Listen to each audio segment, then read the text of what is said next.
Swastiastu.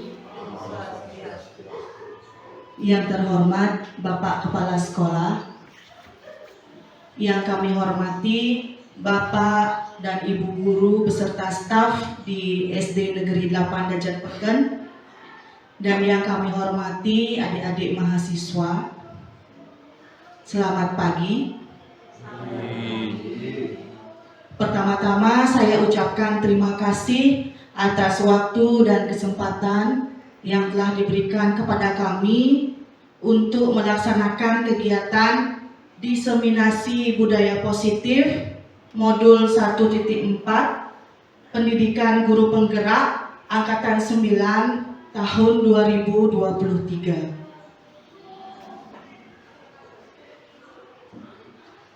Sebelumnya, izinkanlah saya memperkenalkan diri terlebih dahulu. Pada kesempatan hari ini, saya melaksanakan diseminasi budaya positif bersama rekan saya. Yang pertama, saya memperkenalkan diri terlebih dahulu. Nama saya Nimade Suantaryani, calon guru penggerak Angkatan 9. Dengan fasilitator saya, Ibu Gustiayu Putu Eva Juniati, serta pengajar praktik saya, Ibu Niputu Erinawati. Dan bersama rekan saya, Ibu Niputu Ratnawati, calon guru penggerak Angkatan 9, dengan fasilitator Ibu Niwayan Ekayanti dan pengajar praktik Ibu Niwayan Erni Sukanti. Nah, Bapak Ibu, pada pertemuan hari ini kita akan membahas tentang budaya positif di sekolah, di mana budaya positif itu ada 7 substansi, yaitu perubahan paradigma belajar, disiplin positif dan nilai kebajikan universal, teori motivasi, hukuman dan penghargaan restitusi, kebutuhan dasar manusia dan dunia berkualitas. Ini saya yang akan memaparkan. Kemudian posisi kontrol, keyakinan kelas dan segitiga restitusi akan dipaparkan oleh rekan saya, Ibu Ratnawati. Baiklah, untuk mempersingkat waktu, marilah kita mulai kegiatan ini. Yang pertama, kita akan bahas perubahan paradigma belajar. Nah, Bapak Ibu, menurut Ki Hajar Dewantara bahwa tujuan pendidikan adalah menuntun segala kodrat pada anak agar mereka dapat mencapai keselamatan dan kebahagiaan yang setinggi-tingginya, baik sebagai manusia maupun anggota masyarakat. Oleh sebab itu, pendidik hanya dapat menuntun tumbuh atau hidupnya kodrat yang ada pada anak-anak, agar dapat memperbaiki laku atau dasarnya.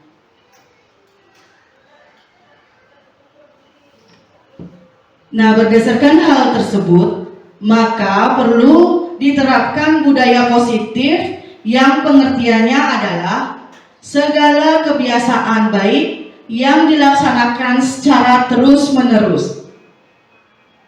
Penerapan budaya positif dapat dilakukan dengan cara membuat kesepakatan kelas untuk menumbuhkan disiplin positif melalui pembiasaan karakter. Murid dapat bertanggung jawab atas pilihan mereka. Tindakan guru yang tepat yaitu dengan bertanya, membuat kesepakatan agar mendorong motivasi intrinsik atau motivasi yang berasal dari diri anak itu sendiri. Baiklah Bapak Ibu, ini merupakan kegiatan pembiasaan positif yang ada di sekolah. Nah, gambar yang pertama dan yang kedua ini merupakan kegiatan belajar berdoa sebelum pembelajaran dimulai dan setelah pembelajaran dimulai. Kemudian yang di atas, yang di pojok itu kegiatan pembiasaan positif, menjenguk teman yang lagi sakit, yaitu membiasakan sifat empati pada anak-anak. Kemudian yang di bawahnya juga pembiasaan untuk melaksanakan kebersihan bersama-sama di sekolah.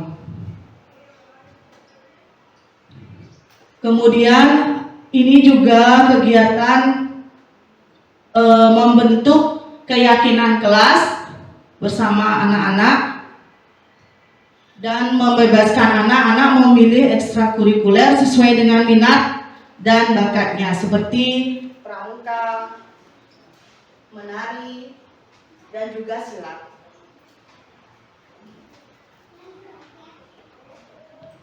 Nah, Bapak Ibu, sering kita dengar kata disiplin. Nah, Bapak Ibu, menurut Bapak Ibu, disiplin itu apa sih?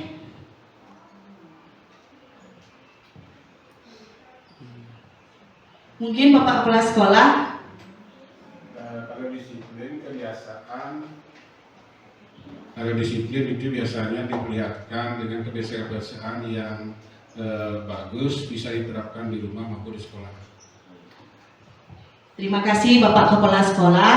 Menurut Bapak kepala sekolah adalah disiplin itu merupakan kebiasaan yang bagus yang diterapkan baik itu di rumah maupun di sekolah. Ya, disiplin.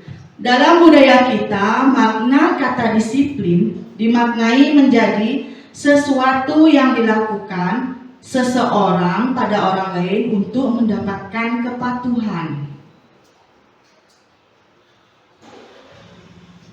Menurut Ki Hajar Dewantara, dalam buku Pemikiran Konsepsi Keteladanan Sikap Merdeka cetakan kelima tahun 2013 halaman 470, di mana ada kemerdekaan, disitulah harus ada disiplin yang kuat. Sungguh pun disiplin itu bersifat self-disiplin, yaitu kita sendiri yang mewajibkan kita dengan sekeras-kerasnya, tetapi itu sama saja.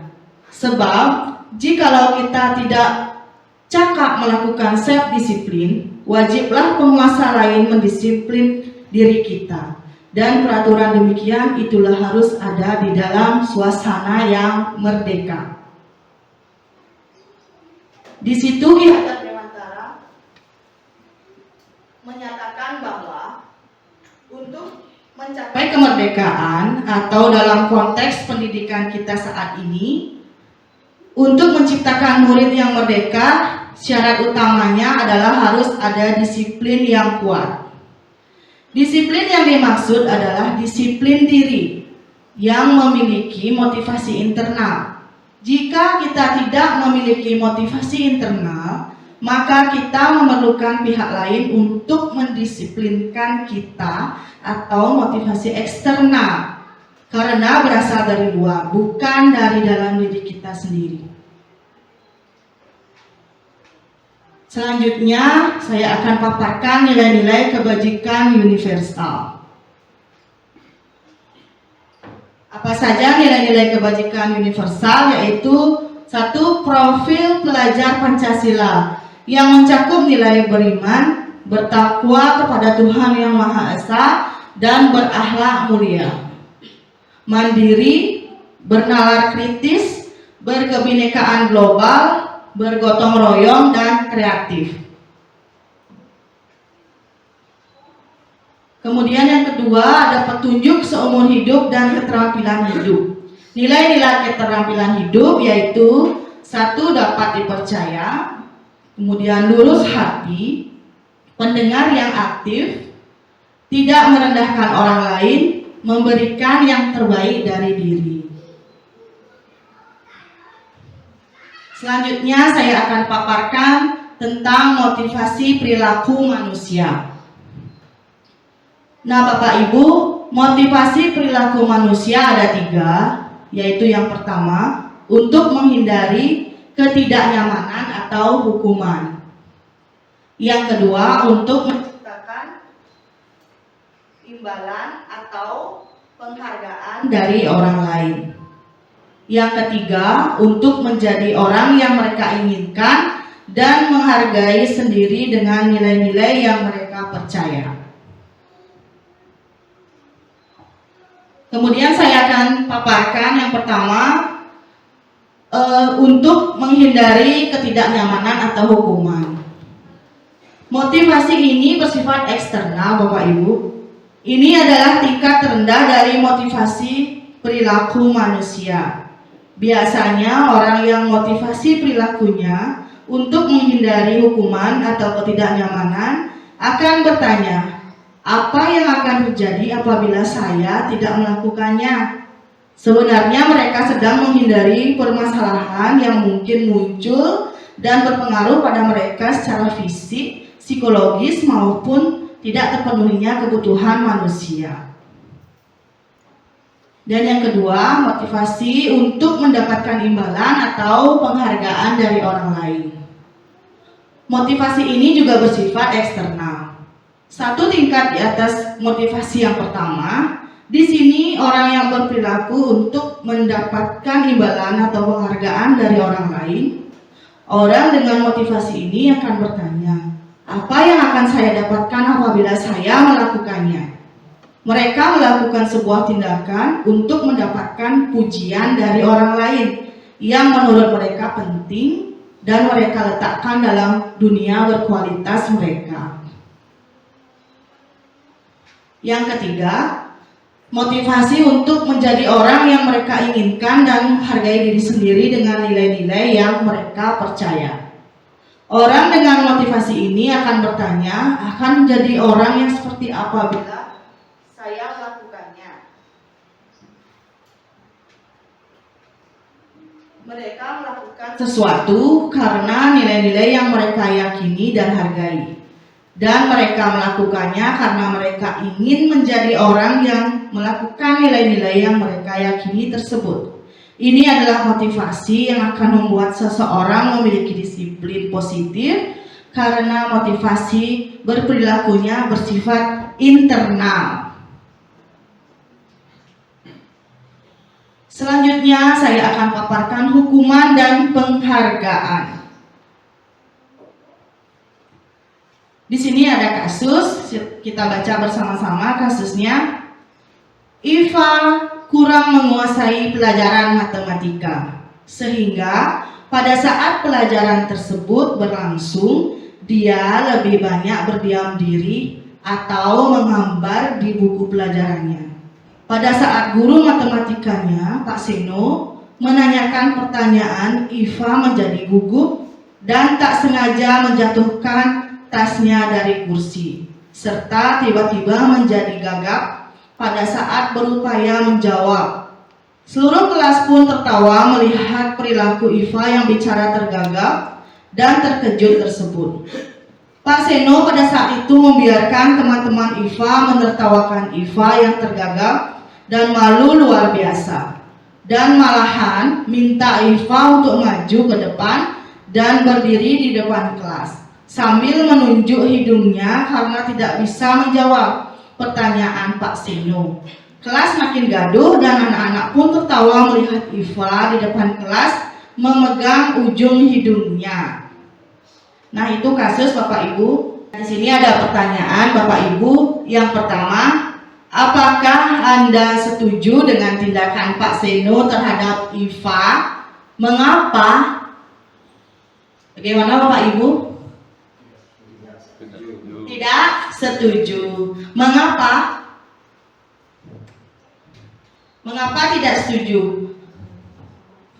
Itu termasuk menghukum atau bagaimana? Menghukum, ya. Ya, nomor 2. Menurut Anda, tindakan Pak Seno terhadap Iva adalah sebuah hukuman atau konsekuensi? Mengapa? Hukuman atau konsekuensi? Ya, hukuman. Mengapa? Mengapa Bapak Ibu? Karena tidak bisa memberikan tugas yang diberikan. Ya, terima kasih Bapak Kepala Sekolah. Nah, kemudian saya rangkum apa itu hukuman dan konsekuensi sebentar ya. Dalam menjalankan peraturan ataupun keyakinan kelas atau sekolah, bila mana ada suatu pelanggaran, tentunya sesuatu harus terjadi. Untuk itu, kita perlu meninjau ulang tindakan penegakan peraturan atau keyakinan kelas sekolah kita selama ini. Tindakan terhadap suatu pelanggaran pada umumnya berbentuk hukuman atau konsekuensi. Jadi, kasus yang tadi itu termasuk hukuman ya Bapak Ibu. Mengapa? Karena sudah melibatkan fisik, yaitu disuruh menunjuk hidungnya dan juga ditertawakan seluruh kelas.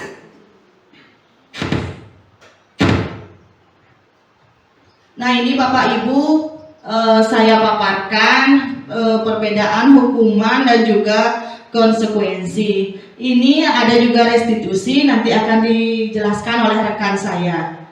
Hari ini saya akan memaparkan hukuman dan konsekuensi saja. Nah, hukuman itu sesuatu yang menyakitkan harus terjadi. Kalau konsekuensi sesuatu yang harus terjadi. Kemudian pada hukuman tidak nyaman untuk murid atau anak dalam jangka waktu yang panjang. Kalau konsekuensi tidak nyaman untuk murid dalam jangka waktu yang pendek. Kemudian hukuman, korban mendapatkan keadilan. Sedangkan pada konsekuensi, korban itu bisa diabaikan. Pada hukuman, murid akan tersakiti. Kalau pada konsekuensi, murid dibuat tidak nyaman. Pada hukuman, perilakunya pasif dan agresif. Kalau pada konsekuensi, penguatan hanya bertahan. Kalau hukuman bersifat negatif, sedangkan konsekuensi netral. Nah, pada hukuman ada kata-kata awas kalau dilakukan lagi ya, nanti awas kamu. Kalau pada konsekuensi, lakukan apa yang saya katakan. Pada hukuman terjadi mode paksaan. Kalau pada konsekuensi, stimulus respon. Kemudian pada hukuman mendorong menyalahkan diri. Kalau konsekuensi mendorong kepatuhan. Pada hukuman konsep diri buruk, sedangkan pada konsekuensi konsep diri baik. Dan pada hukuman murid belajar menyembunyikan kesalahan. Pada konsekuensi murid belajar taat peraturan.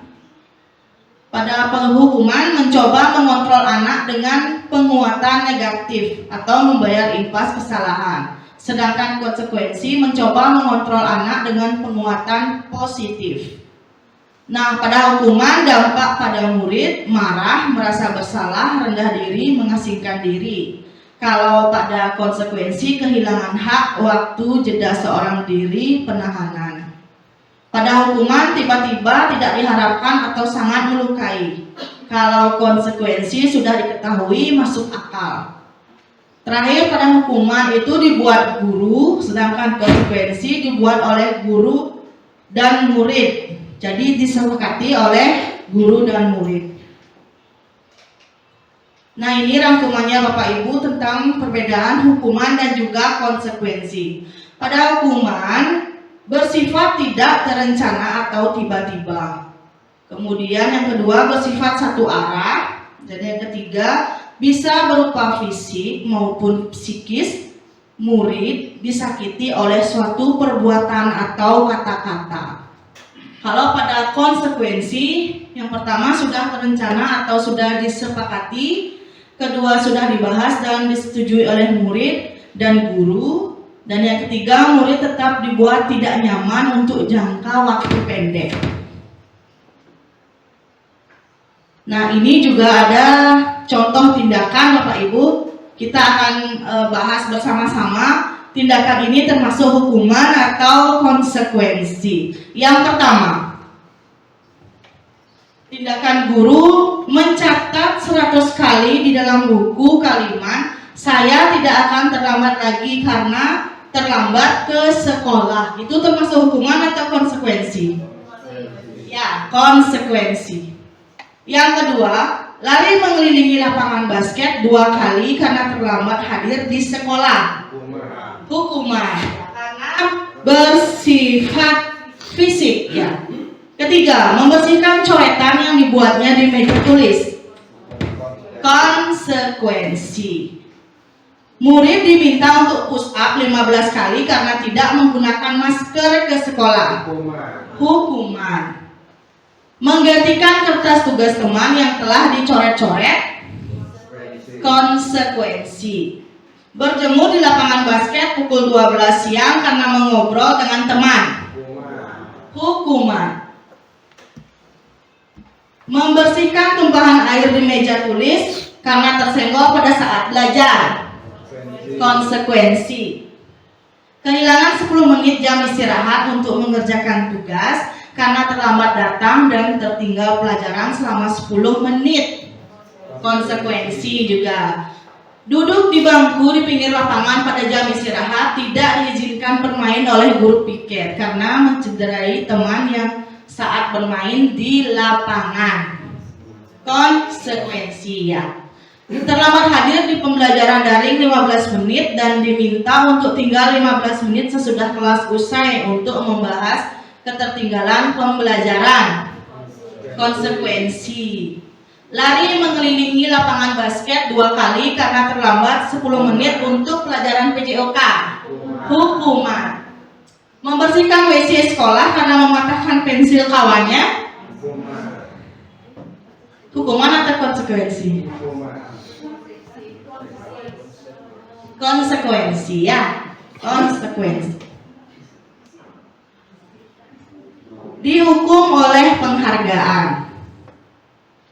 Nah, saat kita berulang kali menjanjikan hadiah kepada anak-anak agar berperilaku bertanggung jawab atau kepada seorang murid agar mempelajari sesuatu yang baru atau kepada seorang karyawan agar melakukan pekerjaan yang berkualitas, kita sedang berasumsi mereka tidak dapat melakukannya atau mereka tidak akan memilih untuk melakukannya.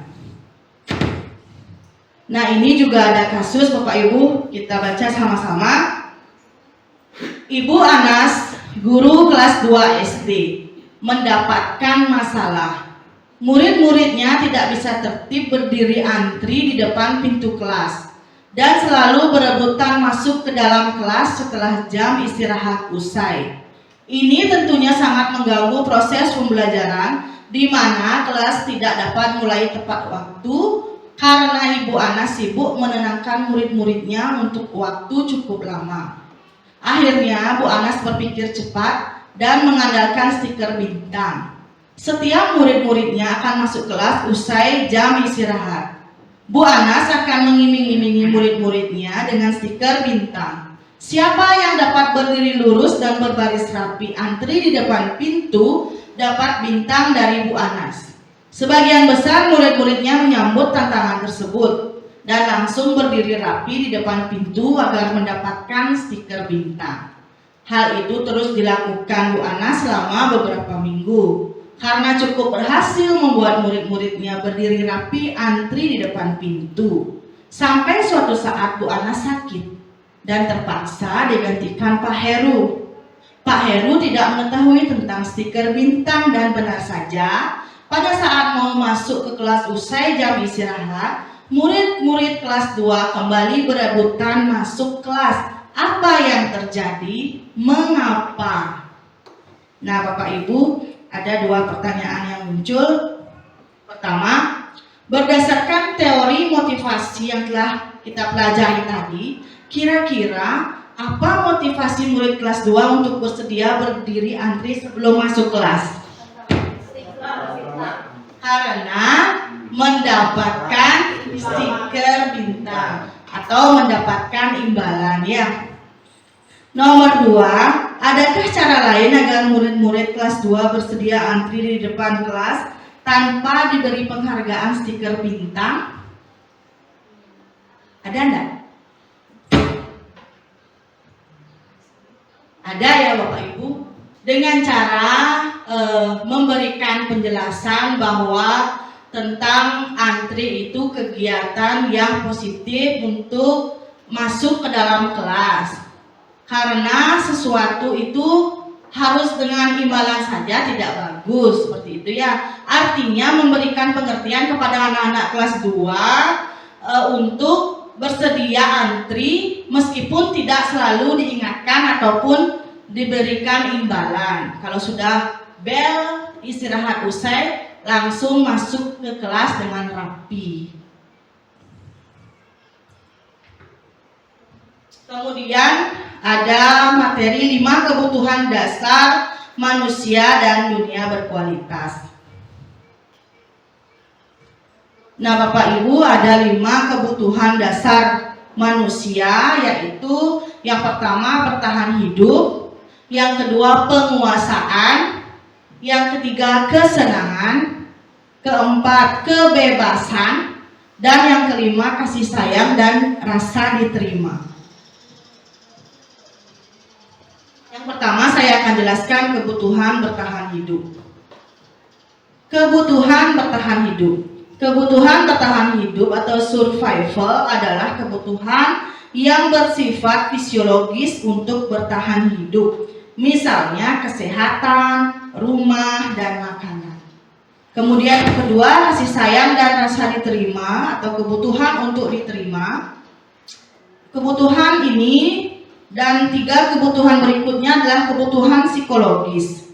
Kebutuhan untuk disayangi dan diterima meliputi kebutuhan akan hubungan dan koneksi sosial, kebutuhan untuk memberi dan menerima kasih sayang, dan kebutuhan untuk merasa menjadi bagian dari suatu kelompok. Ketiga, kebutuhan penguasaan, pengakuan atas kemampuan. Kebutuhan ini berhubungan dengan kekuatan untuk mencapai sesuatu, menjadi kompeten, menjadi terampil, diakui atas prestasi dan keterampilan kita, didengarkan dan memiliki rasa harga diri.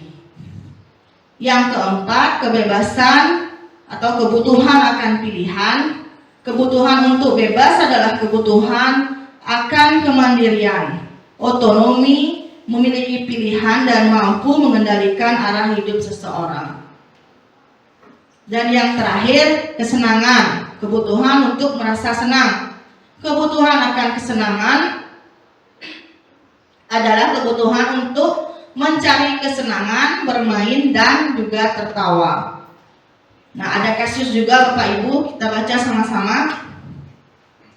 Ibu Ambar, guru wali kelas 2A di SD Pelita Hati, sedang bingung menghadapi ulah salah satu murid di kelasnya, yaitu Doni. Beberapa anak di kelas 2A telah datang padanya dan mengeluhkan Doni yang seringkali meminta bekal makan siang mereka dengan paksa. Jika Anda menghadapi situasi seperti Ibu Ambar, apa yang Anda lakukan? Menurut Anda, kira-kira apa alasan Doni melakukan hal itu? Berdasarkan 5 kebutuhan dasar manusia tadi, Doni itu berarti mempertahankan kebutuhan yang mana? Ya, bertahan hidup. Karena dia lapar, kan tidak perlu makanannya, jadi dia mempertahankan kebutuhan bertahan hidup. Nah, materi terakhir dari saya Bapak Ibu yaitu dunia berkualitas saya. Sebelumnya, dunia berkualitas itu Bapak Ibu adalah tempat khusus dalam pikiran kita dalam menyimpan representasi dari apa yang kita inginkan. Nah, ini ada pertanyaan-pertanyaan untuk memandu tentang dunia berkualitas Bapak Ibu. Barangkali ada yang ingin menjadi relawan untuk mengungkapkan dunia berkualitasnya. Berdasarkan pertanyaan-pertanyaan ini, siapakah orang-orang yang paling penting dalam hidup Anda? Orang yang penting dalam hidup saya adalah siapa? Kemudian nilai-nilai kebajikan apa yang terpenting dalam hidup Anda? Berarti nilai-nilai yang kebajikan yang terpenting dalam hidup saya adalah apa?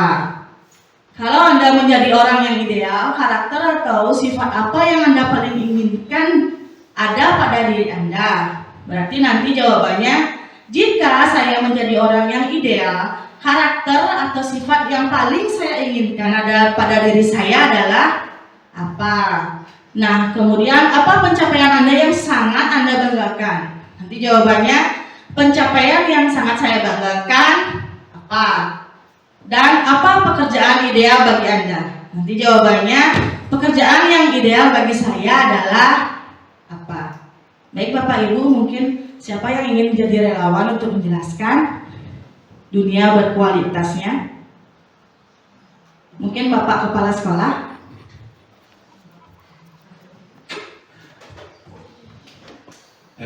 Baik, saya menanggapi pertanyaan yang pertama. Siapakah orang-orang yang paling penting dalam hidup Anda?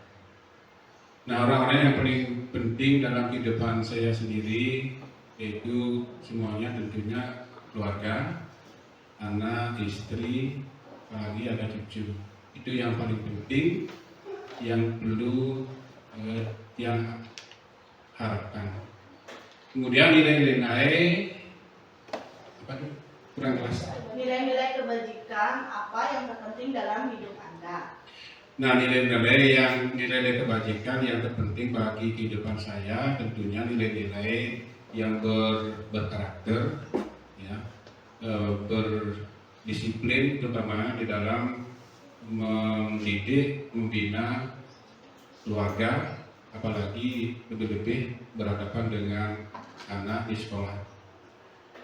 Itu artinya kedisiplinan.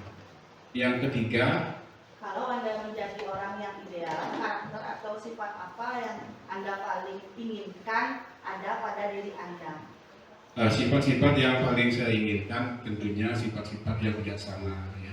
Tidak terlalu ego, tidak terlalu keras. Intinya kebersamaan, sifat-sifat kekeluargaan yang diutamakan.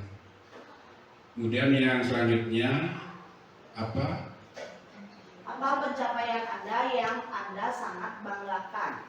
Ya, pencapaian saya yang saya sangat banggakan tentunya keluarga, kemudian anak-anak didik di sekolah tentunya mempunyai kesan moral, kesan pendidikan, prestasi yang membanggakan. Kemudian yang terakhir, apa pekerjaan ideal bagi Anda? Ya, tentunya pekerjaan ideal untuk yang sendiri tentunya menggeluti di bidang guru. Kemudian di tahun 2011 sampai sekarang diberikan tugas sebagai kepala sekolah. Demikian yang bisa saya sampaikan mengenai apa yang ditujukan sebagai pertanyaan. Terima kasih. Terima kasih Bapak Kepala Sekolah. Mohon aplaus kepada Bapak Kepala Sekolah, Bapak Ibu. Terima kasih. Saya ulang kembali, dunia berkualitas Bapak Kepala Sekolah katanya orang-orang yang paling penting dalam hidup yaitu keluarga. Keluarga yang paling terpenting ya Bapak Ibu. Kemudian nilai kebajikan yang terpenting dalam hidup yaitu tadi katanya disiplin dan juga berkarakter. Kemudian jika menjadi orang yang ideal, karakter atau sifat yang paling diinginkan oleh Bapak Kepala Sekolah kita adalah bijaksana. Dan apa pencapaian yang Anda sangat banggakan yaitu keluarga, prestasi, anak didik, seperti itu ya. Dan yang terakhir, apa pekerjaan ideal bagi Anda? Nah, sudah tentu Bapak Kepala Sekolah pekerjaan idealnya guru ya. Dan dari 2011 hingga sekarang sudah menjabat sebagai kepala sekolah. Terima kasih. Nah, Bapak Ibu, untuk materi selanjutnya yaitu akan dipaparkan oleh rekan saya yaitu Ibu Putu Ratnawati.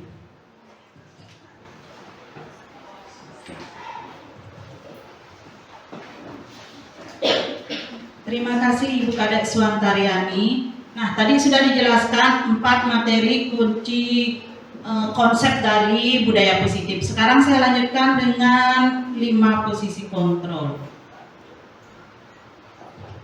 Nah, Ibu Bapak, ada di sini restitusi 5 posisi kontrol itu menurut Diana Gosen dalam bukunya Restitusi and Restructuring School Discipline tahun 1998 mengemukakan bahwa Guru perlu meninjau kembali penerapan disiplin di dalam ruang-ruang kelas mereka selama ini. Apakah telah efektif? Apakah telah berpusat pada siswa, memerdekakan anak dalam belajar, dan memandirikan murid? Bagaimana dan mengapa? Nah, di sini ada serangkaian riset dari Dr. William Glasser, yaitu berkesimpulan bahwa ada 5 posisi kontrol yang diterapkan seorang guru, orang tua, ataupun atasan dalam melakukan kontrol. 5 posisi kontrol tersebut adalah: yang pertama, penghukum; yang kedua, pembuat merasa bersalah; yang ketiga, teman; yang keempat, pemantau; dan yang terakhir, manajer. Nah, saya jelaskan satu persatu. Penghukum. Penghukum di sini, seorang penghukum bisa menggunakan hukuman fisik ataupun verbal. Orang-orang yang menjalankan posisi penghukum senantiasa mengatakan bahwa sekolah memerlukan sistem atau alat yang dapat lebih menekan murid-murid lebih dalam lagi. Guru yang menerapkan sistem penghukum ini biasanya mengatakan, "Patuhi aturan saya," atau "Awas kamu, kamu selalu saja salah, kamu selalu paling terakhir dapat menyelesaikan tugas-tugas yang ibu kasih." Menurut guru, pada bagian penghukum ini adalah cara yang paling tepat adalah cara yang dilakukan oleh guru tersebut. Kemudian yang kedua, pembuat merasa bersalah. Pada posisi ini, biasanya guru akan bersuara lebih lembut. Pembuat rasa bersalah akan menggunakan keheningan yang membuat orang lain merasa tidak nyaman, bersalah, atau rendah diri. Kata-kata yang keluar dengan lembut biasanya seperti, "Ibu sangat kecewa sekali dengan kamu. Berapa kali bapak atau ibu guru harus memberitahu kamu, nak? Gimana coba kalau orang tuamu tahu hal ini? Apa yang akan kamu lakukan?" Nah, posisi murid akan memiliki penilaian diri yang buruk tentang diri mereka. Murid merasa tidak berharga, kepercayaan dirinya turun, dan telah mengecewakan orang-orang yang dia sayangi. Kemudian yang ketiga, teman. Nah, guru pada posisi ini tidak akan menyakiti murid, namun akan tetap berupaya mengotor murid melalui persuasi. Posisi teman pada guru bisa negatif ataupun positif. Positif di sini berupa hubungan yang baik yang terjalin antara guru dengan murid. Dan guru dalam posisi teman ini akan mengatakan, "Ayo, bantulah demi bapak dan ibu guru ya. Ayo ingat, tidak bantuan bapak selama ini kepada kamu. Ya, sudah. Kali ini tidak apa-apa, nanti ibu atau bapak guru yang akan membereskannya." Kemudian posisi teman yang keempat ini, hal negatif dari posisi teman adalah bila suatu saat guru tersebut tidak membantu, maka murid akan kecewa dan berkata, "Saya pikir bapak dan ibu guru teman saya." Murid merasa dikecewakan dan tidak mau lagi berusaha. Hal lain yang mungkin timbul adalah murid hanya akan bertindak untuk guru tersebut dan tidak untuk guru yang lain. Murid akan tergantung pada guru tersebut. Posisi kontrol berikutnya, pemantau. Memantau berarti mengawasi. Pada saat kita mengawasi, kita bertanggung jawab atas perilaku orang-orang yang kita awasi. Pertanyaan yang muncul dari seorang pemantau adalah, peraturannya apa? Apa yang telah kamu lakukan? Sanksi atau konsekuensinya apa? Seorang pemantau sangat mengandalkan perhitungan catatan, data yang dapat digunakan sebagai bukti ataupun perilaku seorang. Posisi ini akan menggunakan stiker, slip catatan, ataupun daftar cek. Posisi pemantau sendiri berawal dari teori stimulus respon yang menunjukkan tanggung jawab guru dalam mengontrol murid. Dan posisi yang terakhir yaitu posisi manajer. Pada posisi manajer ini, di mana guru berbuat sesuatu bersama dengan murid, mempersiapkan murid, mempertanggungjawabkan perilakunya, mendukung murid agar dapat menemukan solusi atas permasalahannya sendiri. Biasanya posisi kontrol ini mengatakan apa yang kita yakini, kembali ke keyakinan kelas. Apakah kamu meyakininya? Apa rencana kamu untuk memperbaiki hal tersebut? Tugas seorang manajer bukan untuk mengatur perilaku seseorang. Kita membimbing murid untuk dapat mengatur dirinya, dalam artian murid bisa mandiri. Nah, dari kelima posisi kontrol itu saya akan tampilkan video mulai dari penghukum, pemberi merasa bersalah, kemudian teman, pemantau, dan terakhir manajer.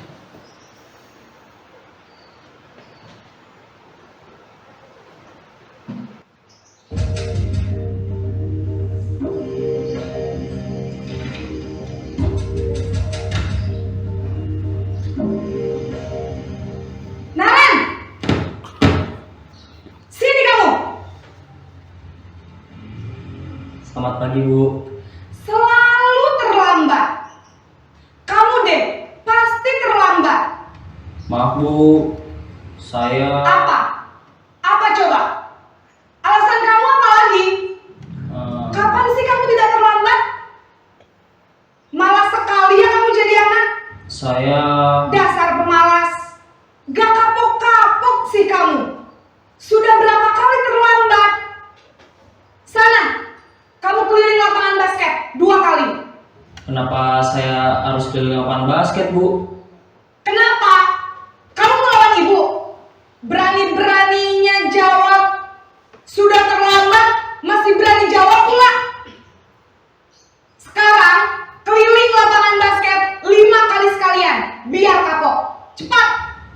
Pergi sana ke lapangan basket.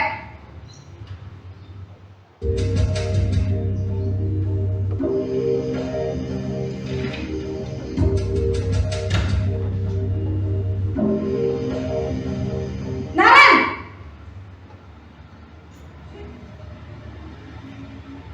Selamat pagi, Bu. Naren. Kamu kenapa terlambat lagi, nak? Ya Tuhan, Naren. Kamu senang ya bikin ibu susah ya? Kalau kamu terlambat lagi, nanti ibu yang ditegur bapak kepala sekolah, nak. Disangka ibu tidak bisa membina kamu. Duh, gimana ini? Maaf, Bu. Duh Gusti, Naren. Kamu suka ya kalau ibu ditegur bapak kepala sekolah? Terus, sekarang ibu harus tulis apa ini di buku absen? Ini kamu sudah sering terlambat loh. Ibu harus apa coba? Maaf, Bu. Maaf sekali.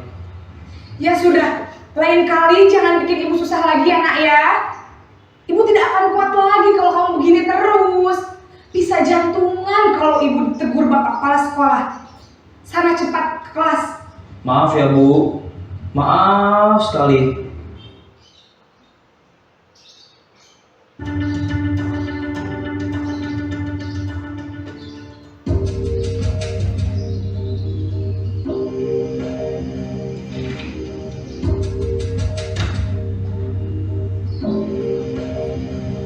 Naren!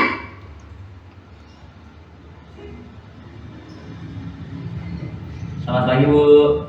Wah, sudah jam berapa ini nak? Terlambat lagi ya sayang. Iya, Bu. Habis ibu saya lupa bangunkan saya, Bu. Kamu malah menyalahkan ibu kamu. Kamu bukannya anak yang larinya paling kencang. Kok terlambat sih? Iya, Bu. Saya memang terlambat bangun tadi. Jadi, biarpun saya lari kencang, tetap gak kekejar, Bu. Ya sudah sana. Nanti lain kali larinya lebih kencang lagi ya. biar gak terlambat lagi. Bikin seneng ibu, demi ibu. Bisa kan? Bisa lah, Bu. Ya sudah, sana masuk kelas. Ibu beresin urusan absen kamu. Kamu ini ada-ada saja.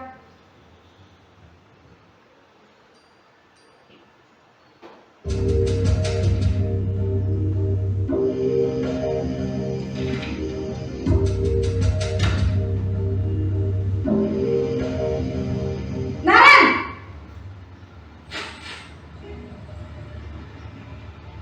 Selamat pagi, Bu. Naren, apa peraturan sekolah kita tentang jam berapa kita harus masuk sekolah, nak? Kita harus di sekolah jam 7, Bu. Iya betul, sekarang sudah jam 7.20. Naren sudah tahu konsekuensinya jika terlambat hadir. Paham, Bu. Saya harus tinggal kelas pas jam istirahat selama 20 menit. Iya benar, konsekuensinya demikian. Jadi nanti jam 9.30 pas istirahat, kamu harus tinggal di kelas, kerjakan tugas tambahan untuk ketertinggalan kamu, ya? Baik, Bu.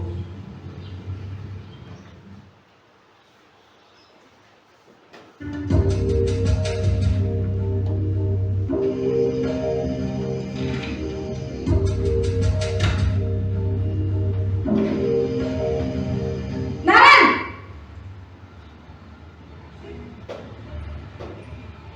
Selamat pagi, Bu. Selamat pagi, Naren. Maaf, Bu. Saya terlambat. Iya, sekolah masuknya jam 7, sekarang sudah jam 7.20. Jadi sekarang bagaimana ini, Naren? Maaf, Bu. Saya lupa setel alarm saya semalam. Baiklah, menurut kamu, keyakinan sekolah yang mana yang perlu kamu tingkatkan? Menghargai diri sendiri dan orang lain mungkin ya, Bu. Setuju. Jadi, apakah Naren meyakini prinsip saling menghormati tersebut? Iya, Bu. Saya meyakininya. Apakah Naren bersedia memperbaiki masalah keterlambatan ini? Bersedia, Bu. Bagaimana kamu akan perbaiki masalah keterlambatan ini? Saya akan coba untuk tidak lupa menyetel alarm saya, Bu. Baik, kalau Naren lupa menyetel alarm di rumah, ada orang yang kira-kira bisa bantu mengingatkan tidak? Ada, Bu. Kakak saya, Kak Emma. Ada lagi selain Kak Emma? Selain Kak Emma, ada ibu saya. Baik, jadi yang mengingatkan Naren adalah Kak Emma dan ibu kamu ya? Kira-kira akan mulai setel alarm kapan nih, Naren? Setelah pulang sekolah, akan segera saya lakukan. Baik, jadi Naren akan setel alarm untuk bangun besok pagi dan akan diingatkan oleh kakak dan ibunda Naren ya. Ada lagi yang mungkin perlu dilakukan, Naren, agar tidak terlambat bangun lagi? Tidak ada, Bu. Baik, Naren, terima kasih untuk kerjasama kamu. Sekarang kamu perlu kembali ke kelas untuk belajar. Baik, Bu. Terima kasih. Nah, demikianlah tadi video dari 5 posisi kontrol yang bisa kita lakukan di sekolah. Untuk berikutnya,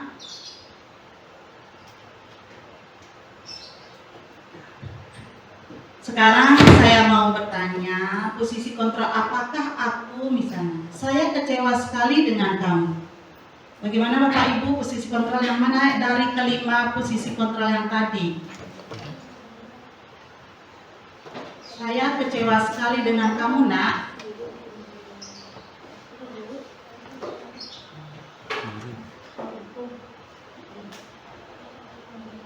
Yang mana?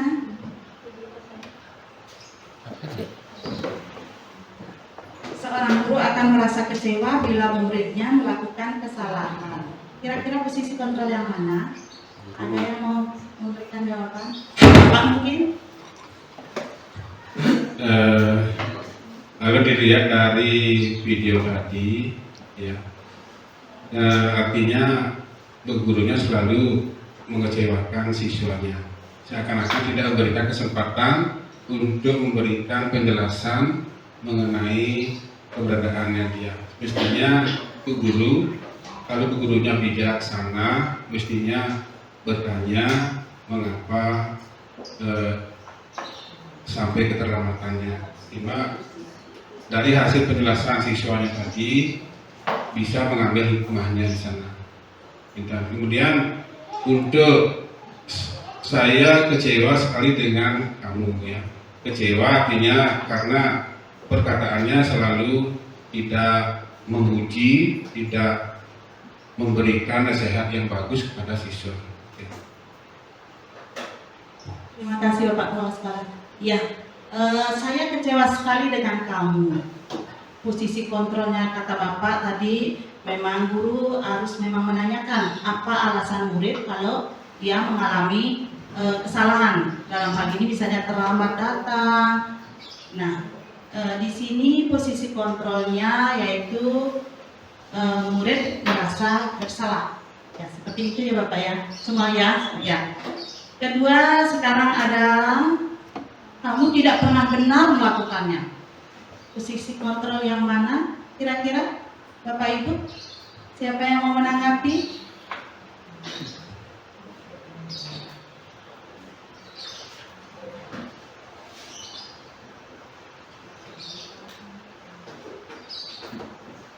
Kamu tidak pernah benar melakukannya. Apakah posisi kontrol penghukum membuat merasa bersalah, teman, pemantau, atau manajer?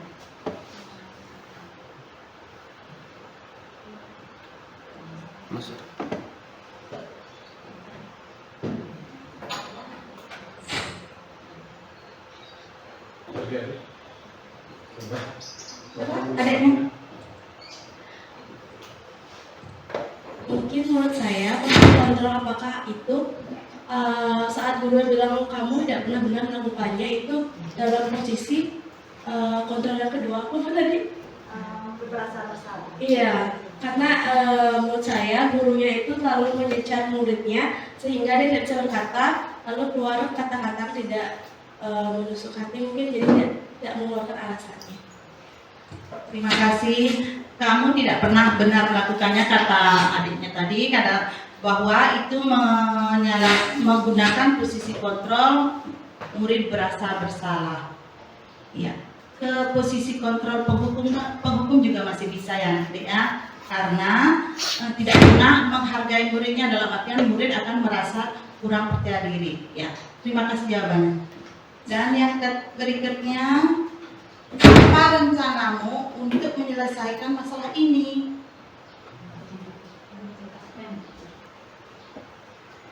Apa rencanamu untuk menyelesaikan masalah ini? Kira-kira posisi kontrol yang mana? Bapak Ibu?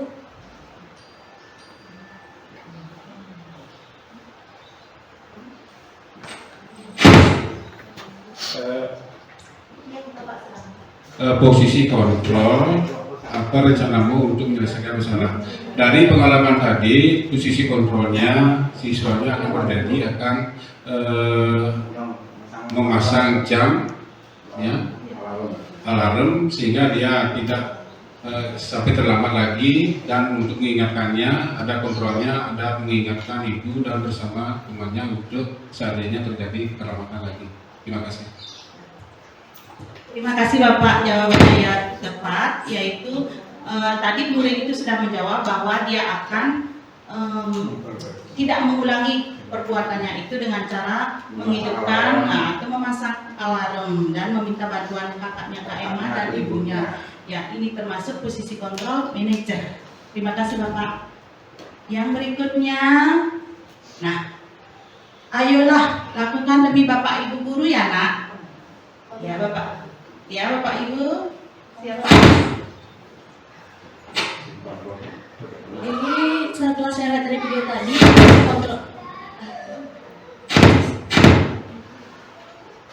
posisi kontrol ini ada pada posisi keempat, yaitu kontrol teman, di mana gurunya berbicara seperti teman kepada muridnya agar muridnya tidak merasa bersalah karena terlambatan dan dia bisa menghargai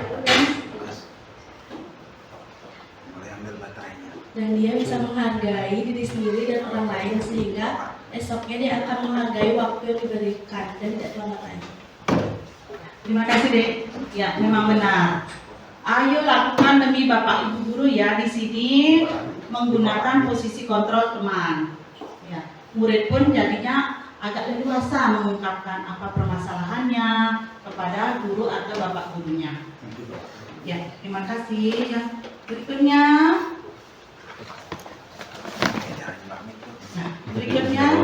kamu tidak pernah mendapat nilai jika kamu tidak mengerjakan tugas.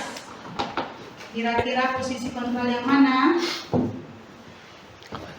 Siapa yang mau Bapak Ibu?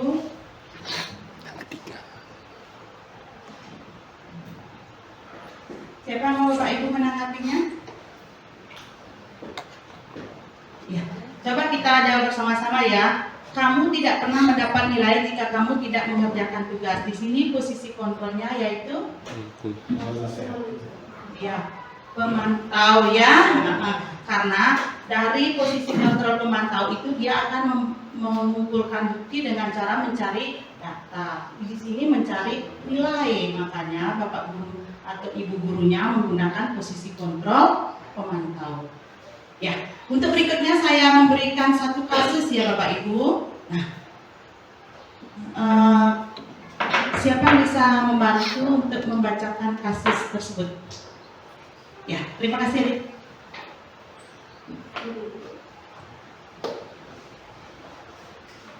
Baik, di sini saya akan membantu Ibu untuk membacakan kasus, yaitu di sini Sabrina hari itu bangun terlambat dan terburu-buru sampai ke sekolah. Dia pun akhirnya sampai di gerbang sekolah, tapi baru menyadari kalau tidak menggunakan sepatu hitam. Seperti tertera di peraturan sekolah, di depan pintu kelas, Bapak Lukman memperhatikan sepatu Sabrina yang berwarna coklat. Sabrina berusaha menjelaskan bahwa dia terburu-buru dan salah mengenakan sepatu. Lalu Pak Lukman menanyakan Sabrina, apa peraturan sekolah tentang seragam warna sepatu? Lalu Sabrina pun menjawab, sudah mengetahui sepatu harus warna hitam, namun terburu-buru dan salah menggunakan sepatu. Selain tidak mungkin kembali pulang karena rumahnya jauh sekali, Pak Lukman tetap bersikeras pada peraturan yang berlaku dan mengatakan, ya sudah, kamu sudah melanggar peraturan sekolah, kamu salah, sudah terlambat, salah pula warna sepatunya. Segera buka sepatumu, kalau tidak bisa.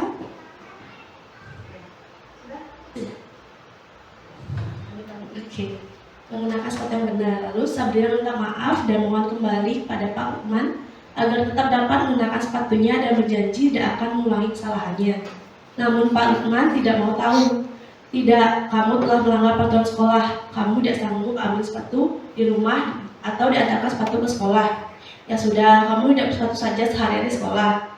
Sekarang copot sepatumu dan silakan belajar tanpa sepatu seharian. Sabrina pun dengan berat hati mencopot sepatunya dan memberikannya kepada Pak Lukman. Seharian dia tidak berani berkeliling sekolah karena malu dan lebih banyak berdiam diri di kelas tanpa alas sepatu. Terima kasih Dik. Ya, itu kasus yang kita akan bahas ya. Nah, sebentar. Ya. Setelah kasus itu, sekarang ada pertanyaannya yaitu dalam kasus di atas posisi kontrol yang mana diambil Pak Lukman? Dan pertanyaan kedua, jika Bapak Lukman mengambil posisi seorang manajer, apa yang harus dilakukannya? Apa yang harus dikatakannya?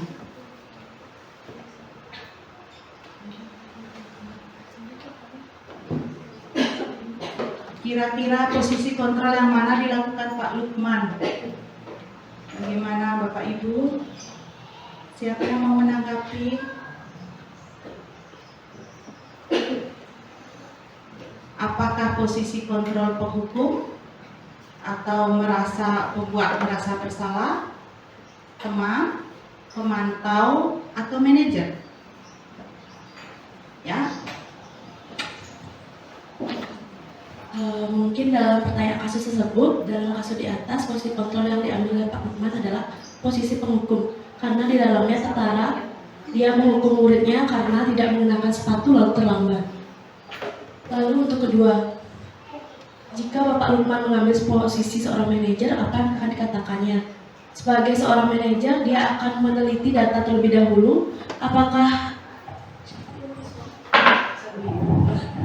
Sabrina sering melakukan hal tersebut atau baru-baru ini, dan menanyakan alasannya, apakah kamu akan berubah atau bagaimana sikap kamu seterusnya. Baik, Ibu, terima kasih. Ya. Terima Terima kasih, Dik. Ya, itulah jawaban adiknya bahwa posisi kontrol yang Pak Lukman lakukan adalah penghukum. Iya, penghukum karena dia memberikan kata-kata yang menyakitkan terhadap Sabrina sehingga membuat Sabrina merasa rendah diri. Nah, sekarang jika Bapak Lukman mengambil posisi kontrol seorang manajer, kira-kira apa yang dikatakan Bapak Lukman kepada Sabrina? Bagaimana Bapak Ibu? Kira-kira apa yang dikatakannya biar Sabrina, Pak Lukman sebagai posisi kontrol manajer dan Sabrina merasa tidak tersakiti dengan kata-kata Pak Lukman?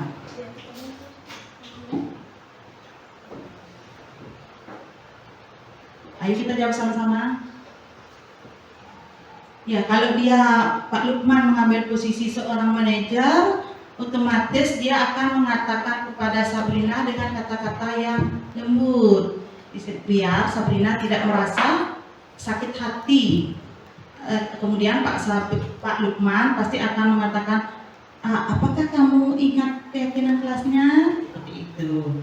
Kemudian kalau kamu sudah terlambat bangun, apa untuk perbaikan ke depannya? Pak Lukman pasti akan mengatakan seperti itu, sehingga Sabrina merasa tidak tersakiti dan kemudian dia akan memunculkan motivasi intrinsik dalam dirinya untuk tidak mengulangi kesalahannya lagi, ya. Ya, untuk berikutnya, slide berikutnya.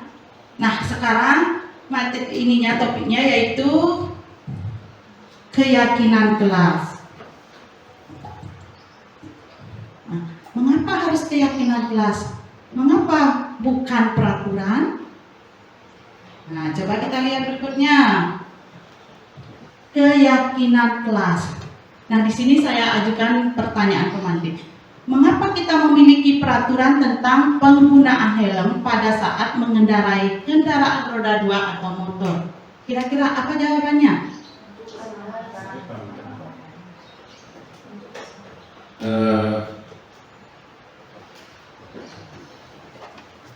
Mengapa kita memiliki peraturan tentang penggunaan helm pada saat mengendarai kendaraan roda 2 motor? Itu maksudnya, tujuannya tiada lain untuk ketertiban, di samping ketertiban untuk perlindungan dirinya sendiri, sehingga ada sesuatu di perjalanan yang tidak dihindari supaya kita bebas dari hal-hal yang sifatnya negatif, misalnya terhindar dari cedera. Terima kasih. Terima kasih Bapak. Ya, jawabannya sangat tepat ya. Kita memiliki peraturan tentang penggunaan helm pada saat mengendarai kendaraan roda 2 tujuannya untuk keselamatan, melindungi diri kita dari bahaya. Nah, di sini kira-kira kalau untuk keselamatan diri termasuk ke peraturan apa keyakinan? Maksudnya begini, kalau ke peraturan, kalau ada aturan baru dilakukan. Tapi kalau pada keyakinan itu sudah masuk, istilahnya sudah menjadi motivasi intrinsik. Jadinya ada apapun tidak peraturan, kita tetap melakukannya.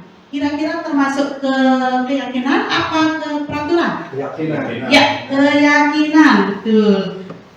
Bahwa keyakinan itu akan membuat motivasi intrinsik kita akan pertama dalam artian ada ataupun tidak peraturan, kita akan tetap menggunakan helm untuk keselamatan. Nah, di sini saya jelaskan sedikit tentang keyakinan kelas. Keyakinan kelas merupakan salah satu disiplin positif yang dapat diterapkan dalam membangun budaya positif di sekolah.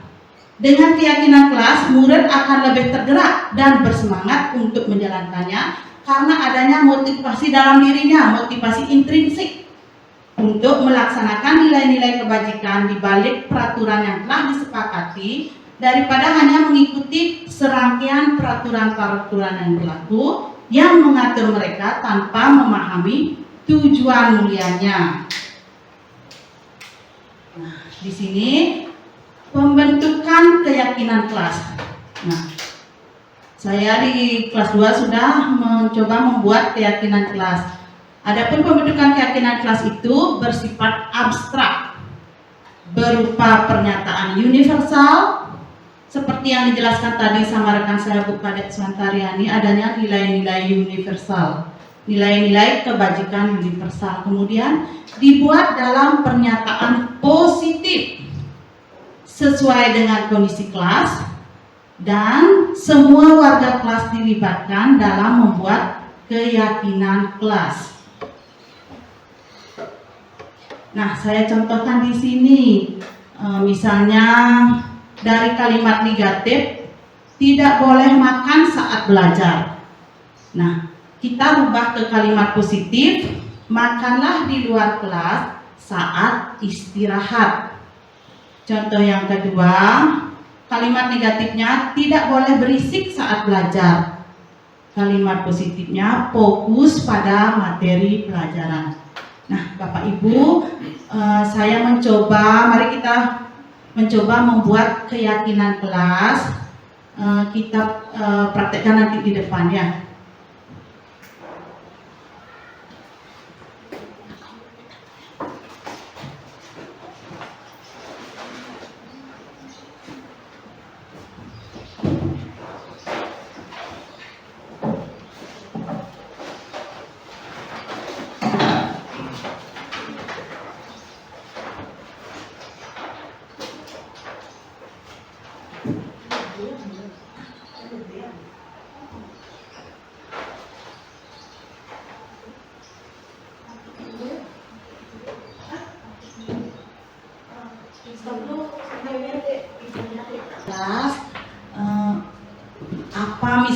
Mohon maaf sebelumnya, kita misalnya Bapak Ibu sebagai murid gitu di kelasnya, saya sebagai guru, bagaimana apa yang Bapak Ibu inginkan di kelas biar suasana belajarnya itu menjadi nyaman. Bapak Ibu tolong tulis di sini di post-it-nya, nanti mohon ditempel di depan.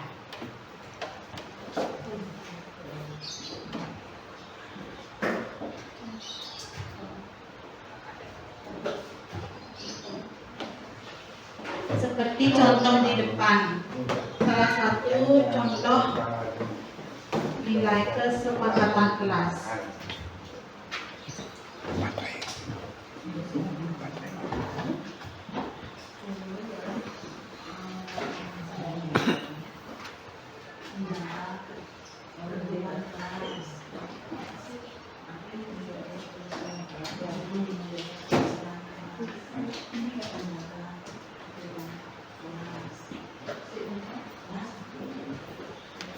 Membuat kalimat yang pada akhirnya nanti menjadi keyakinan kelas, di mana kita akan merasa nyaman belajar di kelas.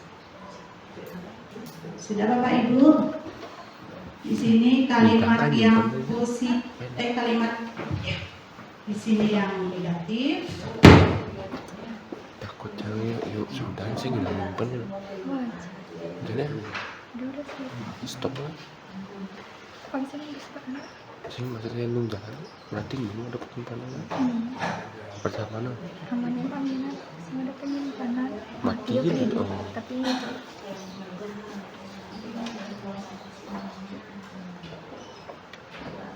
bagi Bapak Ibu yang sudah, saya persilakan menempel di kertas ini.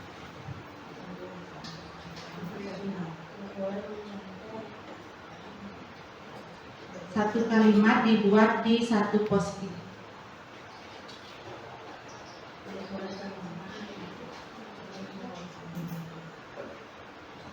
Ada yang sudah? Silahkan.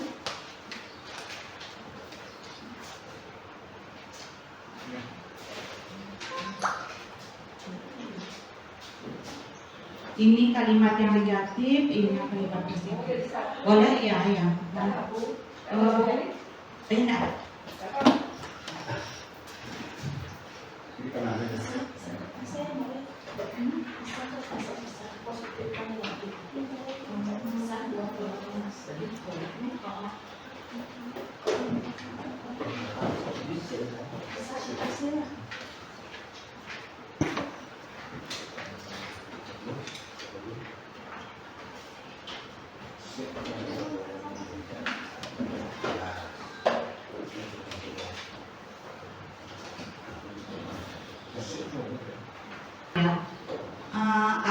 membuat tidak boleh bermain di kelas. Kemudian bermainlah di luar kelas. Tidak boleh bermain di kelas yang negatif. Kemudian tidak boleh mencontek saat ulangan. Tidak boleh ribut anak-anak. Di sini juga tidak boleh ribut dalam kelas. Tidak boleh keliling saat belajar. Tidak boleh membuang sampah sembarangan. Yang terakhir, tidak boleh bertanya saat pelajaran dengan pertanyaan yang di luar materi. Nah, itu sudah yang kalimat. Sekarang coba kita buat dari kalimat negatif ini, kita buat kalimat positifnya. Tidak boleh bermain di kelas, berarti bagaimana? Tidak boleh bermain di kelas berarti fokus pada materi pelajaran. Ya, betul. Kemudian atau bermainlah pada saat jam istirahat. Kemudian tidak boleh menyontek saat ulangan. Ada yang sudah memberikan tanggapan. Berarti jujur saat mengerjakan ulangan. Tidak boleh ribut di dalam kelas, berarti bisa masuk ke fokus dalam materi ataupun disiplin di dalam kelas. Tidak boleh keliling saat belajar, sama juga fokus pada materi. Tidak boleh membuang sampah sembarangan, yaitu menjaga kebersihan kelas. Ya, kita sudah menemukan kalimat positifnya. Kemudian sekarang nilai-nilai universal yang dipakai, misalnya nilai universal, nilai kebajikan universal. Tidak boleh bermain di kelas. Kira-kira nilai yang mana itu Bapak Ibu? Masih ke post-itnya masih? Ya, coba ditulis Bapak Ibu. Tidak boleh bermain, dalam artian kok positifnya, bermainlah saat jam istirahat ataupun fokus dalam materi pelajaran. Kira-kira nilai universal yang mana yang dipakai? Kedisiplinan. Ya, disiplin. Saya tulis saja ya. Disiplin. Kemudian tadi jujur dalam ulangan. Nilai kebajikannya apa Bapak Ibu? Ya, jujur. Ya, kejujuran. Kemudian yang ketiga, fokus pada materi pelajaran. Nilai kebajikannya bisa masuk ke disiplin ya? Bisa ya? Ya, ke disiplin. Kemudian membuang sampah pada tempatnya atau jaga kebersihan kelas. Termasuk nilai kedisiplinan bisa. Kemudian tanggung jawab bisa bukan? Ya, tanggung jawab ya.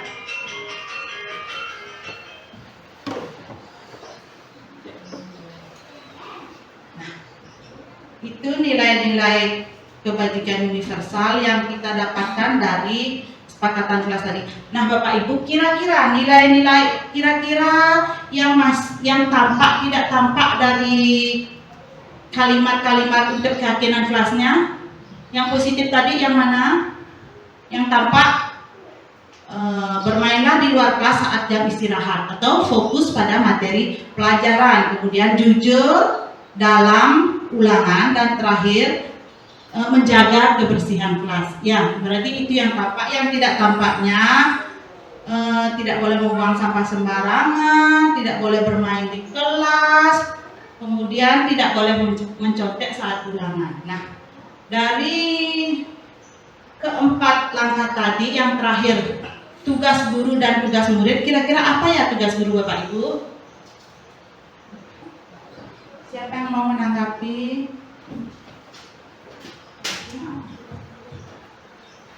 Ya, tugas guru apa Pak Ibu? Ya, mau Pak. Kalau tugas guru adalah meyakinkan kepada siswanya agar tetap mentaati aturan yang berlaku di kelasnya tersebut. Nanti ya Pak ya. Ya, apalagi? Terima kasih Bapak. Apalagi tugas guru dalam membuat keyakinan kelas kita ini? Ya, silakan Ibu. Ya, terima kasih. Membimbing siswa dalam belajar. Ya, membimbing siswa.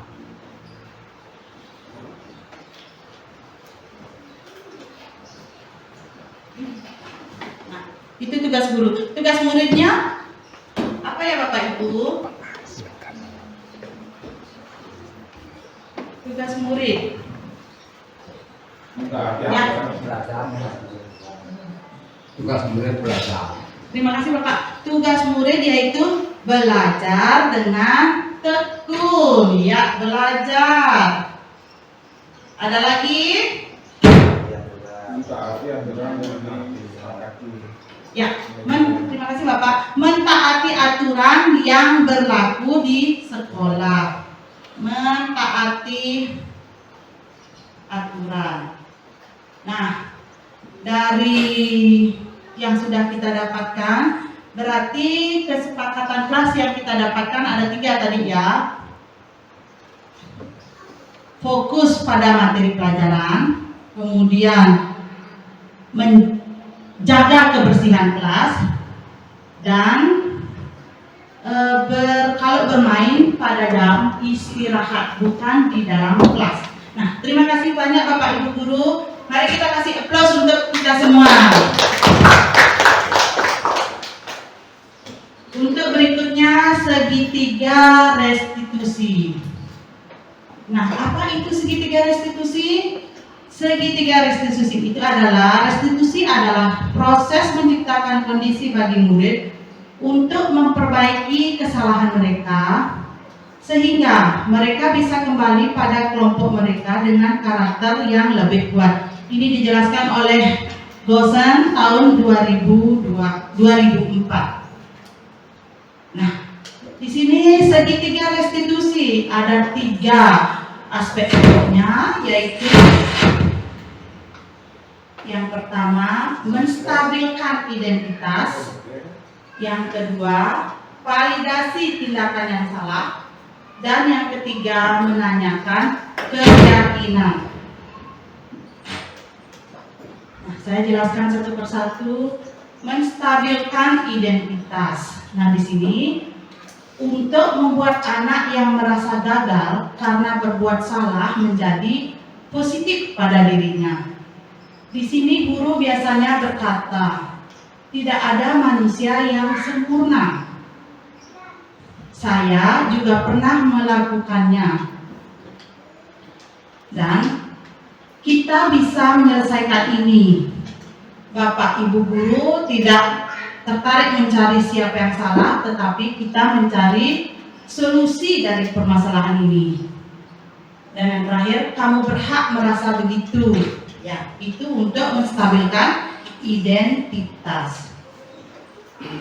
Nah, yang kedua, validasi tindakan yang salah. Di sini dalam validasi tindakan yang salah, membantu murid untuk mengenali kebutuhan dasar yang ingin dipenuhinya ketika melakukan kesalahan itu. Nah, pada validasi tindakan yang salah, guru biasanya berkata, padahal kamu bisa melakukan yang lebih buruk dari ini ya. Kamu pasti punya alasan mengapa melakukan hal itu. Kamu patut bangga pada dirimu sendiri karena kamu telah melindungi sesuatu yang penting buatmu.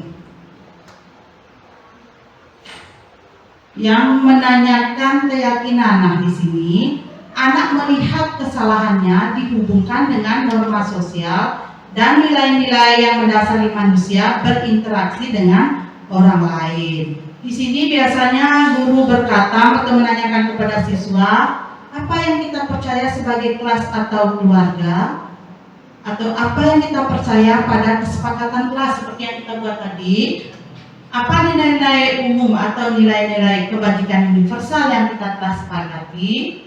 Apa bayangan kita tentang kelas yang ideal? Kemudian kamu mau jadi orang yang seperti apa? Nah, itulah segitiga restitusi dan konsep-konsep penting yang ada di dalamnya. Untuk berikutnya saya memberikan kasus. Kasusnya saya bacakan dulu. Guru matematika dan wali kelas 8, Ibu Santi sakit sehingga tidak dapat masuk dan mengajar di kelas.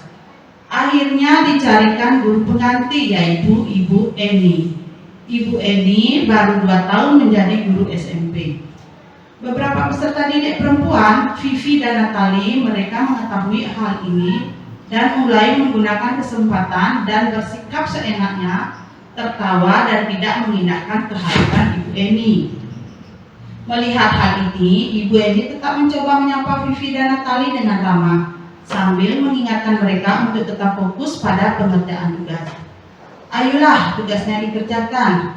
Nanti ibu ditegur Bapak Kepala Sekolah kalau kalian tidak mengerjakan tugas. Tolong bantu ibu ya. Namun, Vivi dan Natali malah tertawa. Ah ibu, santai saja bu. Mereka tetap tidak mengerjakan tugas dan malah mengobrol. Keesokan harinya, Ibu Santi memanggil Vivi dan Natali serta menanyakan tentang laporan Ibu Eni. Ibu Santi menanyakan, apakah mereka mau memperbaiki permasalahan yang telah terjadi? Awalnya, Vivi dan Natali sempat ragu-ragu dan membela diri, namun pada akhirnya mengatakan akan meminta maaf. Ibu Santi menanggapi bahwa tindakan itu boleh saja dilakukan bila mereka sungguh-sungguh ingin meminta maaf. Namun, Ibu Santi menanyakan kembali apa yang mereka bisa lakukan untuk menggantikan rasa tidak dihormati Ibu Santi. Baik Vivi maupun Natali mengakui bahwa perilaku mereka tidak sesuai dengan keyakinan kelas. Ibu Santi melanjutkan kembali apa yang akan mereka lakukan untuk memperbaiki masalah, apakah ada gagasan. Setelah berpikir sejenak, Natali dan Vivi mengusulkan bagaimana kalau mereka mengadakan sebuah diskusi kelompok dengan teman-teman sekelasnya. Tema yang mereka pilih adalah penerapan keyakinan kelas, terutama tentang sikap saling menghormati dan bagaimana penerapannya di kehidupan sehari-hari di sekolah. Nah, dari kasus tersebut, langkah restitusi apa yang dilakukan Ibu Santi? Kira-kira langkah restitusi yang mana dilakukan Ibu Santi?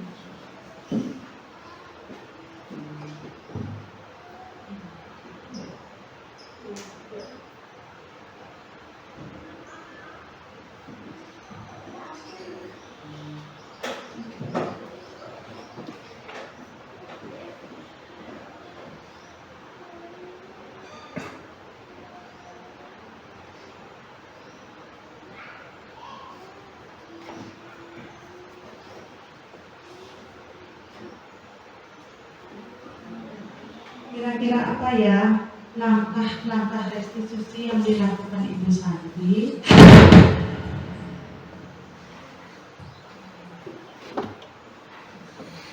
Ada yang Bapak Ibu yang mau menanggapi?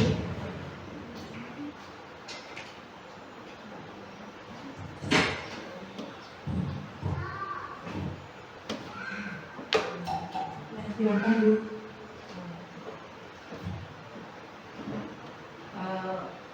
Baik, saya coba untuk menjawab ya. Untuk langkah yang harus dilakukan Ibu Santi, yang pertama adalah menstabilkan tuntas. Di sini tindakan Ibu Santi itu menanyakan apakah mereka bersedia berbagi permasalahan yang ada. Vivi dan Natali sempat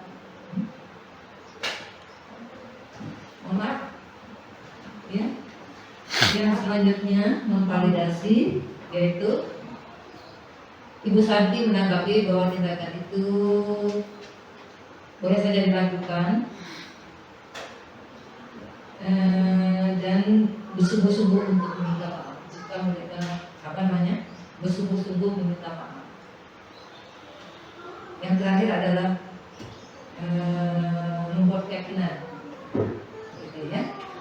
Kalau apa namanya? Saya kira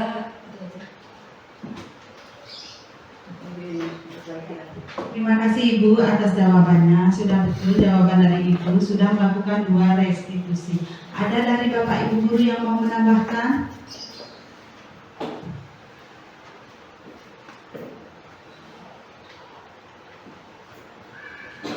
Ya, di sini tadi sudah dijawab bahwa Ibu Santi sudah melakukan restitusi, menstabilkan identitas dan memvalidasi tindakan yang salah juga sudah dilakukan Ibu Santi. Kira-kira dalam menanyakan keyakinan apa yang dilakukan Ibu Santi?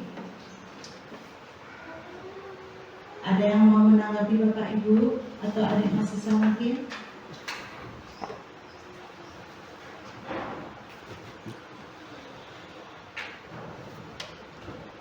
Coba saya ini ya, dalam menanggapi istilahnya dalam ada 3 restitusi yang terakhir dalam menanyakan keyakinan itu, Ibu Santi menanyakan langsung bahwa kepada Vivi dan Natali apa yang akan mereka lakukan untuk tidak mengulangi perbuatannya, dan Vivi dan Natali akan bilang akan meminta maaf sama Ibu Eni.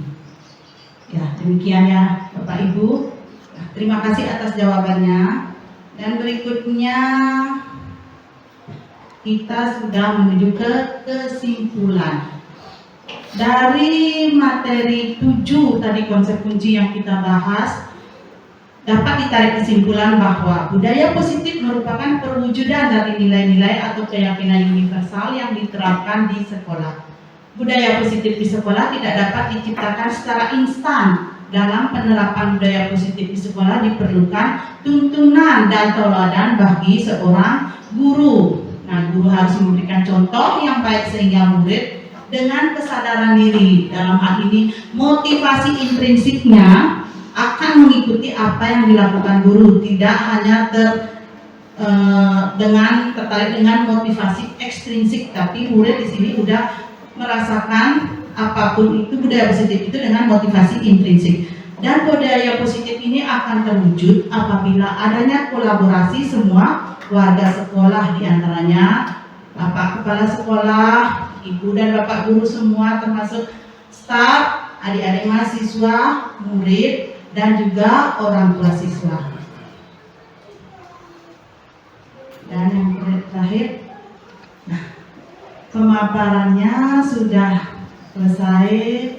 Nah, terima kasih kami ucapkan kepada Bapak Ibu Guru, Bapak Kepala Sekolah, Bapak Ibu Guru, dan adik-adik mahasiswa telah bisa menghadiri diseminasi budaya positif ini. Dan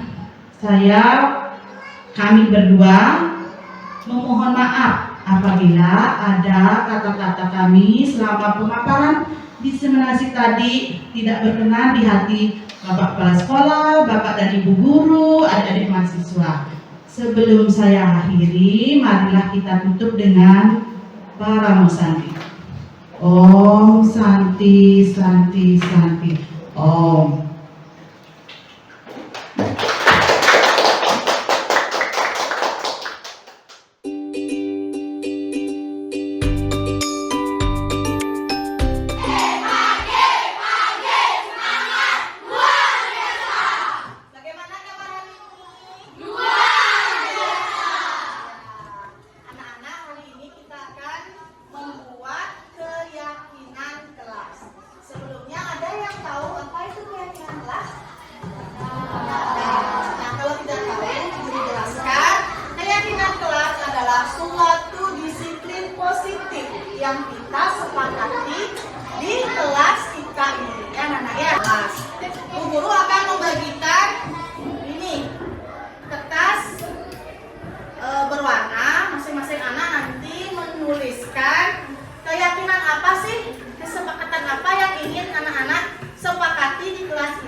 Sudah?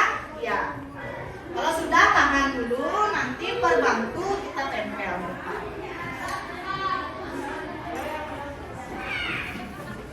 Sudah.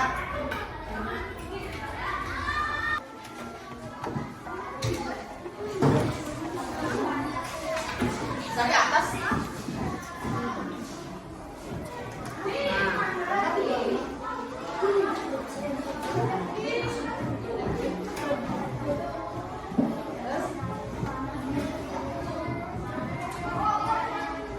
Lanjut.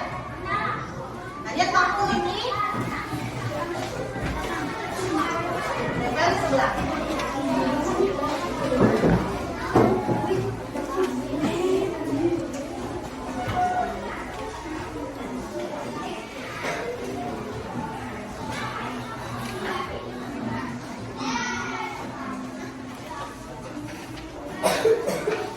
Lanjut, Dewo.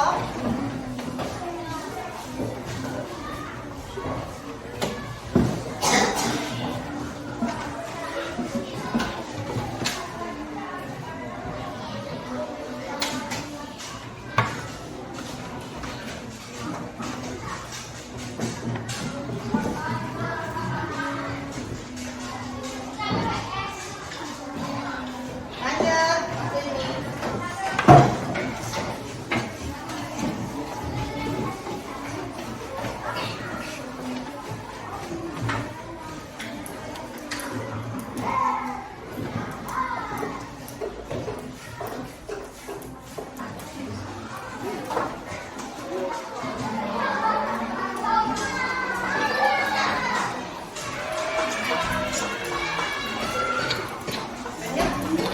sebelahnya.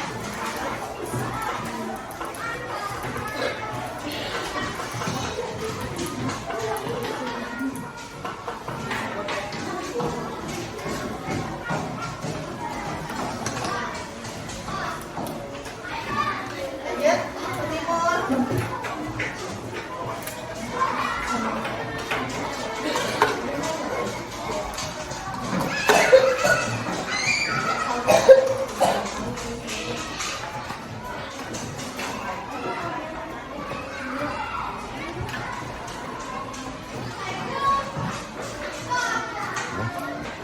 Tadi sudah menuliskan satu keyakinan yang kalian yakini.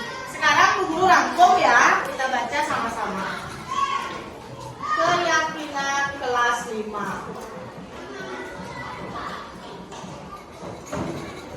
Satu. Tidak boleh ribut di kelas.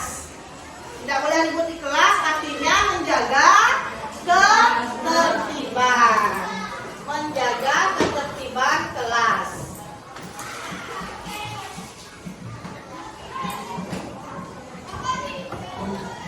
Kemudian nomor 2, saling menghormati sesama manusia. Berarti saling menghormati sesama teman ya. Baik itu yang beragama beda, bersuku beda, ya. Kemudian datang tepat waktu, berarti disiplin. Disiplin. Waktu, disiplin waktu. Nomor 4, dilarang membuat kegaduhan di luar kelas maupun di dalam kelas, berarti sama menjaga ketertiban. Datang tepat waktu, sama. Tidak boleh mencoret meja, berarti menjaga kebersihan. Menjaga kebersihan. Nomor 5, datang tepat waktu, sama. Saling menghormati, sama. Dilarang mencoret meja, kursi, sama. Menjaga kebersihan. Berdoa sebelum dan sesudah belajar. Berdoa.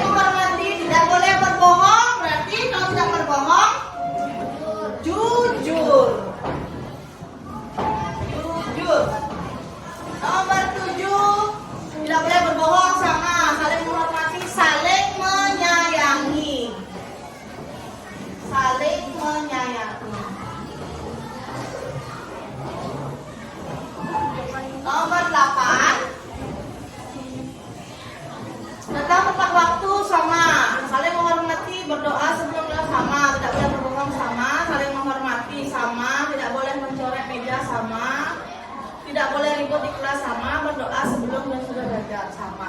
Berarti yang kita sepakati hanya 7 ya anak-anak, sehingga guru rangkum ada 7 kesepakatan kelas yang sudah kita sepakati, yaitu menjaga ketertiban kelas, kemudian saling menghormati, disiplin waktu, menjaga kebersihan, berdoa sebelum dan sesudah belajar, jujur, saling menyayangi. Itu ya, ini keyakinan kelas kita ya.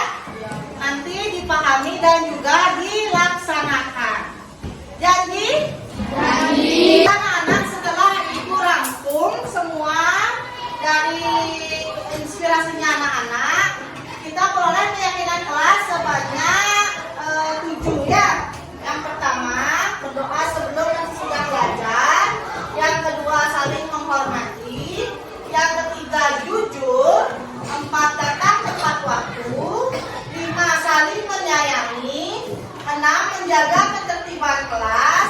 7, menjaga kebersihan kelas. Kita tangani bersama keyakinan kelas ini untuk kita sepakati dan laksanakan di kelas ini ya. Ya anak, coba dari Ega maju tanda tangan.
Selamat pagi Rais.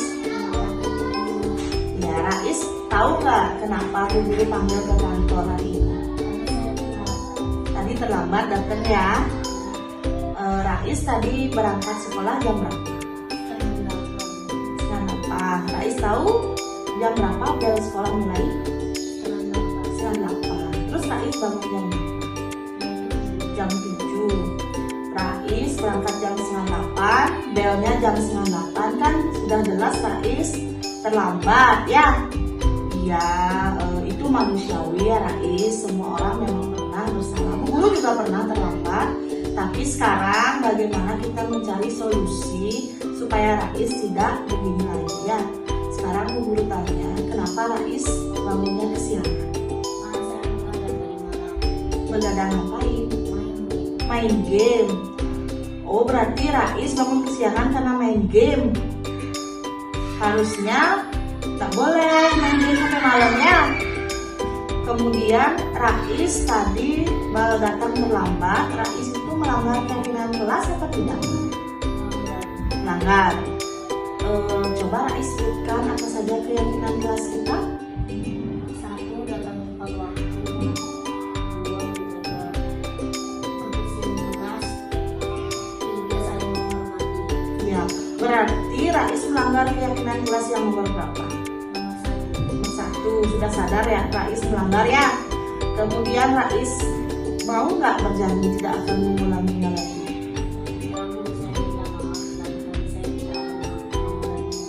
Ya, bagus. Terima kasih Rais, benar ya.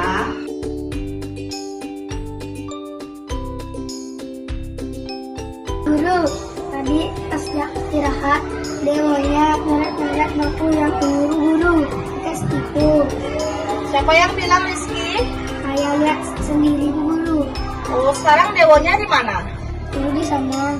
Ya, tolong panggil dewonya ya. Oh, tadi kata Rizky pas jam istirahat, dewo mencoret di belakang kelas dengan siku atau tangan. Kenapa dewo melakukan itu? Menurut dewo itu perbuatan benar apa salah? Ya, karena dewo sudah mengakui salah, tidak apa-apa. Semua orang pernah bersalah. Ya, termasuk guru juga pernah bersalah. Sekarang kita tidak mencari siapa benar siapa salah, tapi kita mencari solusi dari penyelesaian masalah ini. Nah, dewo tadi mencoret kursi itu dengan siapa? Sendiri. Kemudian dewo tahu nggak itu melanggar keyakinan kelas kita apa enggak? Coba dewo sebutkan apa saja keyakinan kelas kita. 1, 2,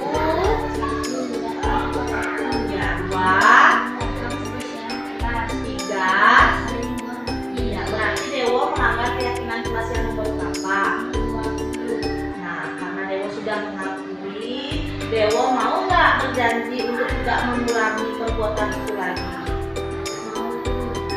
Dewo mau nggak minta maaf?